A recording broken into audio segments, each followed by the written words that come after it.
A man who is said to have never slept, whether just rumored or true. A man who was once an orphan but taken in by someone he ended up betraying. A man who even did this while it was broadcasted around the land. A man who hid under the shadows of a former rocks pirate. A man who is obsessed with prophecies and what he deems as fate. Blackbeard is probably who you thought I was talking about this whole time, right? Well, that's not the case because I was describing none other than Orochi. The man who never slept due to his fear of the Kazuki clan. The man who was once an orphan but taken in by someone he ended up betraying. The man who even did this while it was broadcasted around Wano. A man who hid under the shadows of a former rocks pirate known as Kaido. A man who is obsessed with prophecies and what he deems as fate. Do you know what's about to make your head start spinning and fly off your shoulders? Today's video is going to teach you the hundreds of parallels between Orochi and Blackbeard, but most importantly, answer what that mythical Zoan fruit is. But before we can jump into that, make sure to like, subscribe, and hit the notification bell for the sickest One Piece theory videos on all of YouTube. And my last channel was hacked at 33K. Make sure you're subscribed to this new one. Like seriously, scroll down and double check. Now it's actually very alarming how the OP community is overlooking these foil characters, Orochi and Blackbeard. Now I'm not arguing every single detail about them is the same. Obviously that's not the case, but there's so many details that we're pretty much all overlooking. And I believe this is gonna matter because it's gonna tell us the future of the story. It's going to explain Blackbeard in greater detail. So we're just gonna jump straight into it. Let's talk about all the parallels and similarities between these two characters. Orochi hid under a former rocks pirate known as Kaido, much like how Blackbeard hid under a former rocks pirate known as Whitebeard. Orochi was full of trickery and backstabbing, just like how Blackbeard is full of trickery and backstabbing. Orochi is a scared coward, just like how Blackbeard is a scared coward. Orochi killed the man who took him in, just like how Blackbeard killed the man who took him in. Orochi even did this murder while broadcasting it, just like how Blackbeard did his murder while broadcasting it. Orochi was obsessed over prophecies and fate, just like how Blackbeard and his crew is obsessed with fate. Orochi cannot sleep because he's getting hunted down by the Kazuki clan, just like how Blackbeard was said to have never slept in his life. Now the interesting one is the moon detail. We know that all of the families, all of the daimyo of Wano have moon related names, except for Orochi and the Kurizumis, which translates to black charcoal. So in chapter 965, where Higurashi meets Orochi and they talk about Orochi's past and how he's an orphan, she mentions this: you're from the Kurizumi clan, you are from the black charcoal clan, and you are left into the dirt and you are left in poverty because of all these moon clans ahead of you. All these moon clans are above you and you wish you could be one of them. And this is very similar to Blackbeard.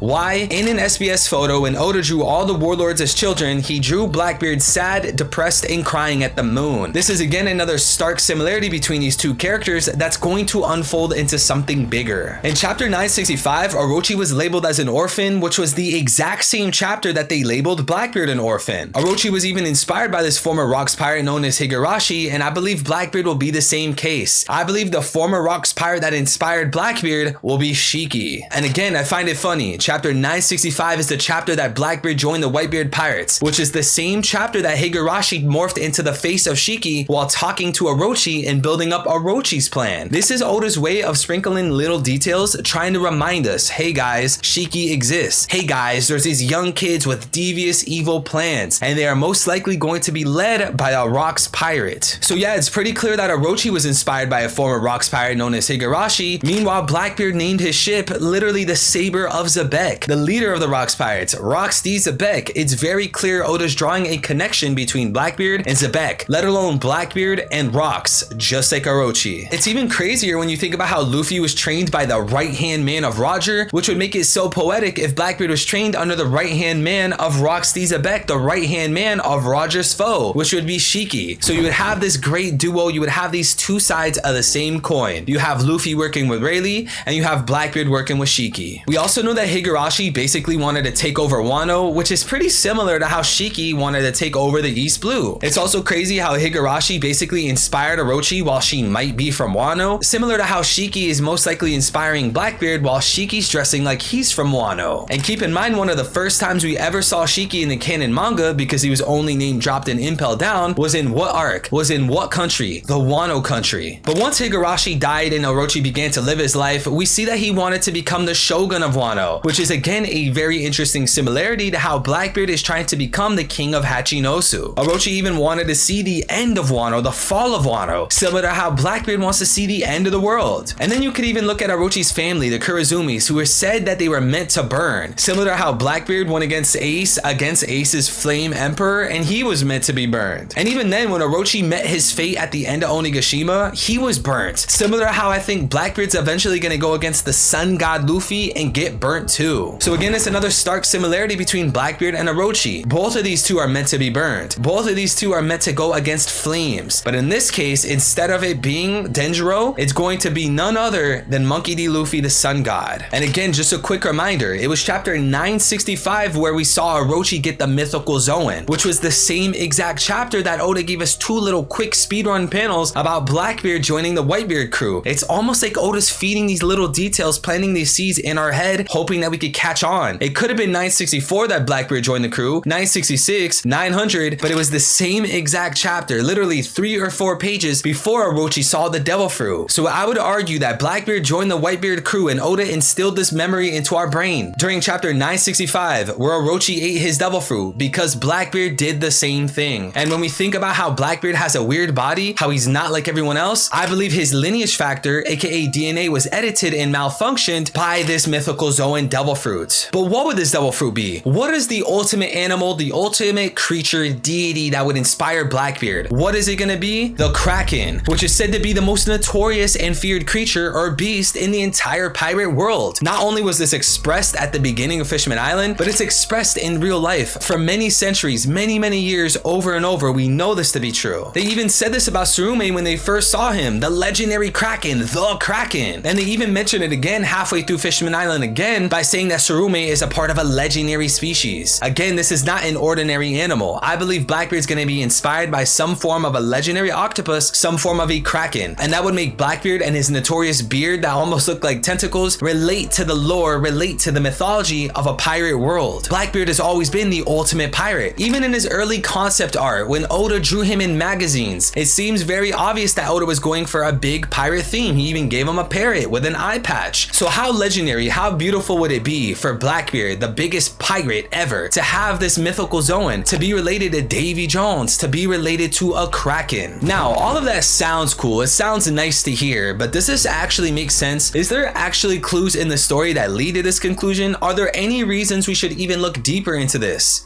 Yes. Blackbeard's current bounty is 3,996,000,000. If you take the Goroase, which is basically Japanese number puns that they use in manga all the time, you can actually create a phrase out of this. San for 3, ko for 9, ko for 9 again, and ro for 6. San kokoro would translate to 3 hearts. Why does this matter? Can you guess why this matters? A Kraken or an octopus is operated by 3 different hearts. So if Blackbeard played into the legend of a Kraken, the most notorious creature and beast, the most notorious deity in the pirate world, how amazing is this? For him to have 3 hearts, allowing him to have multiple devil fruits, but more importantly, we know an octopus plays into the idea of a Kraken in the first place. And even taking a look at Blackbeard's flag, it spoils a lot of details. For an example, Blackbeard's flag has 3 skulls. This would connect to something like an octopus or a Kraken, which is known to have 3 different hearts. And even when you count the bones, you can see 8 different ends, which connects to the 8 tentacles that octopuses and Kraken are known to have. So even through Blackbeard's flag, this random mysterious detail, you can still see how it aligns with an octopus, let alone a Kraken. And even the Blackbeard flag in real life, it looks like this. He's basically stabbing a heart. This means no quarter given. But again, why is it a heart? Why is there so much emphasis on hearts? Even when you think about the Punk Hazard arc, when we saw how Oda played around with hearts and how devil fruits even function. So again, this should come full circle. A lot of emphasis on hearts because Blackbeard and his bounty relates to 3 hearts. And it relates to 3 hearts because he's going to be based off of the legendary Kraken. This even relates to Orochi because his Yamato no Orochi devil fruit was known to have 8 different heads. If Blackbeard and Orochi have paralleled this many ways that you've heard so far in the video, then I think the 8 heads that Orochi has can parallel to the 8 tentacles that Blackbeard's gonna have. But I don't think it's only Orochi that's gonna parallel Blackbeard. There's one other mysterious curveball character that relates to Blackbeard and tells us more about Blackbeard. Squard.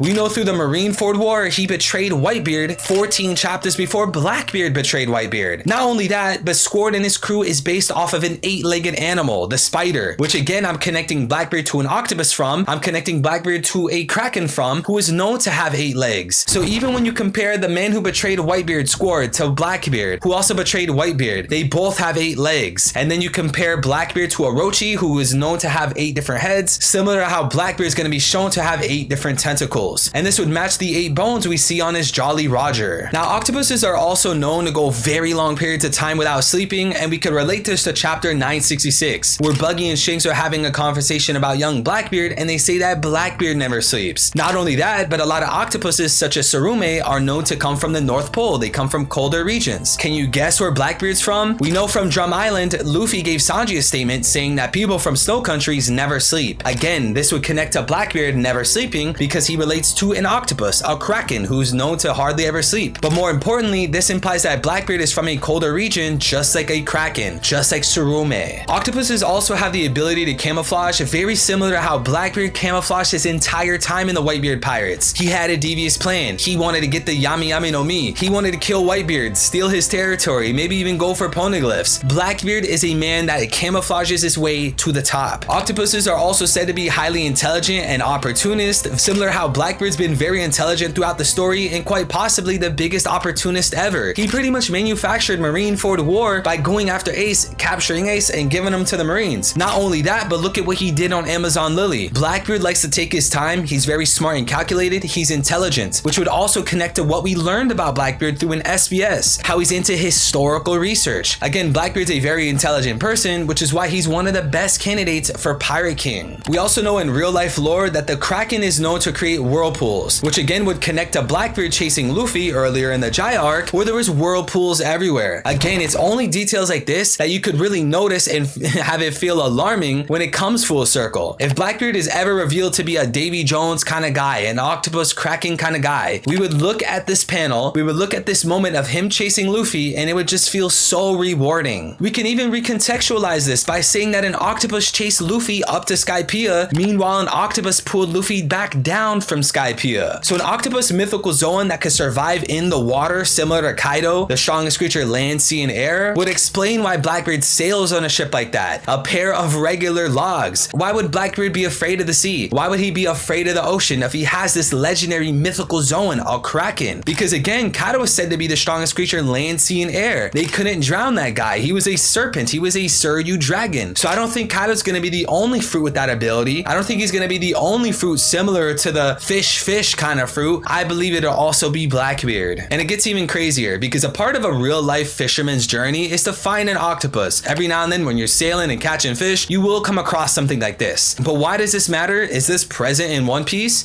Yes. We know that when Blackbeard was a kid, around 12 years old, and he was begging to join the Whitebeard Pirates, they tried to turn him down saying that we ain't no fishermen. You can mark this off as a joke, a random occurrence, but again, think about this if it was true. If Blackbeard was connected to the octopus man Davy Jones, or was connected to the legendary beast known as the Kraken. This is Oda's way of foreshadowing. Have Whitebeard and his crew tell Blackbeard, no, we ain't no fishermen, because this is Oda's indirect way of saying that Blackbeard's related to fish, related to fishermen, an octopus. And you can even compare this to situations like Luffy saying he's not a Zoan. Many people marked that off. They thought it was just a regular thing. They didn't even question it until we got the full context. But now that we have this idea in mind, and now that we're thinking about a Kraken or an octopus man Davy Jones in mind, it becomes very clear and it's a bit alarming. And there's even a legendary cover that Oda gave us a while back where there was basically an octopus with the old Blackbeard hat. Think about when Blackbeard joined the Whitebeard Pirates and was begging to join the Whitebeard Pirates. This octopus with a hat on his head looks exactly like Blackbeard's younger self with a hat on his head. And the octopus on that cover is even sitting there writing in a book. I think this relates to how Blackbeard was known for his historical research and known for carrying around a Devil Fruit encyclopedia and even mastering it. Seriously, like look at this cover right here. It's a bit alarming, especially when you think about how Blackbeard has a long nose and how Blackbeard seems to look a bit like Usopp, who is on the cover with him, telling a liar's tale. I don't think this is a liar's tale. I believe this is going to come to fruition. We know Usopp never lies. He always tells the truth. So how interesting, how amazing is this foreshadowing to see Usopp with this gigantic octopus, this gigantic Kraken with the same headband, the same hat as Blackbeard. And it gets even crazier because again, chapter 965 was a chapter where Blackbeard joined the Whitebeard Pirates, and that was the same chapter we got the Orochi information and disposition. But the chapter before that, 964, Oda used a whole moment, a whole page to show this octopus man that was going against Whitebeard, that was trying to betray betray him, trying to sneak attack him, trying to have some kind of animosity. Why would Oda go so far out of his way to illustrate this random guy that apparently shouldn't matter? It's because this was a detail, this was a foreshadowing, this was a step of what was to come. Because again, the very next chapter was Blackbeard joining the crew, who we are arguing is an octopus man. But this gets even crazier. When you think about Marineford War, what was so crazy about it? What was like one of the top moments? Blackbeard getting a second devil fruit. And when this happened, we saw characters like Marco try to mark this off, try to explain what was going on. He said that Blackbeard was known for his weird body. Earlier in the video, we attributed this weird body to him having some kind of mythical zone Kraken devil fruit, or maybe Hito no Mi model Davy Jones, which gives some octopus-like abilities. But let's dive a little bit deeper than that. When we look at Marco explaining this to the civilians and people in the war, look to his right, the same octopus man that we saw earlier. Like, this is Oda's way of nudging us in directions that we should be going. We have a whole page dedicated to this octopus man and his animosity towards Whitebeard, followed by this page of Marco talking about Blackbeard's weird body with this octopus man still there. I'm telling you, think about it. If Blackbeard was proven to be an octopus, some kind of Davy Jones octopus man, some kind of Kraken, these two panels make it so obvious. And speaking about octopus man, let's pinpoint that a little deeper. We know in movies like Pirates of the Caribbean, there's an antagonist, there's a villain known as Davy Jones. He himself was known as an octopus man. He had his kind of semblance and his kind of relation to the Kraken. But it gets kind of crazy because this isn't only Pirates of the Caribbean. This was also name dropped in the One Piece Long Ring Long Land arc. We know that there was once a man, however long ago, centuries ago, that was name dropped as Davy Jones. So there's an argument to be made that Davy Jones is going to come back, that he actually matters to the story. And if Blackbeard absorbed his soul, or if Blackbeard relates to him in some kind of deep way, it all comes full circle. The octopus man. And Davy Jones is even known to pull people into his endless void, pull people to the bottom of the sea. What is Blackbeard famous for? What was this big huge devil fruit that he wanted to grab so bad? The Yami Yami no Mi, which is also known to pull people into a black endless dark void. Now, in the movies of Pirates of the Caribbean, we know that Davy Jones was basically the antagonist, the villain, and he was going against the main character, a regular pirate known as Jack Sparrow. If Oda takes this route of having Blackbeard to an extent based off of Davy Jones, then does that mean Luffy plays the role of Jack Sparrow? At the end of the day, this is a pirate story, this is a pirate manga. I think that would be a cool little reference, a cool little shout out if Oda spun it in some kind of way. Another detail that plays into Blackbeard being an octopus or some kind of Kraken is actually from the Disney movies. We know from Disney's Little Mermaid that there's characters known as Float Sam and Jet Sam. These were actually the inspiration to the big sea beast we saw in chapter 1, Lord of the Coast. A lot of people don't know that. They are related. That was the inspiration. But why does this matter? Because the beginning of the story, we see Float Sam, Jet Sam, known as Lord of the Coast. But who do we see at the end of Little Mermaid, Disney's Little Mermaid? Ursula, an octopus character, the octopus villain, the final boss. I think this could relate again to Blackbeard by having Blackbeard this octopus man, having Blackbeard be this Kraken-esque character, because I don't think it's going to be Emu. I don't think it's going to be Akainu. I believe it fits Blackbeard. Have Blackbeard play this role of this octopus man, have Blackbeard play the role of Ursula. But that's not the only way we could look into the future by. That's not the only way we can detect foreshadowing. At the beginning of the New World, Luffy met and befriended the Kraken known as Tsurume. And I would argue that at the end of the New World, Luffy is going to meet and defeat a Kraken known as Blackbeard. So now it should be very clear that Orochi and Blackbeard are foil characters. Since Orochi had a mythical Zoan and Blackbeard's flag implies he's going to have a third devil fruit, most likely a Zoan, what is it going to be?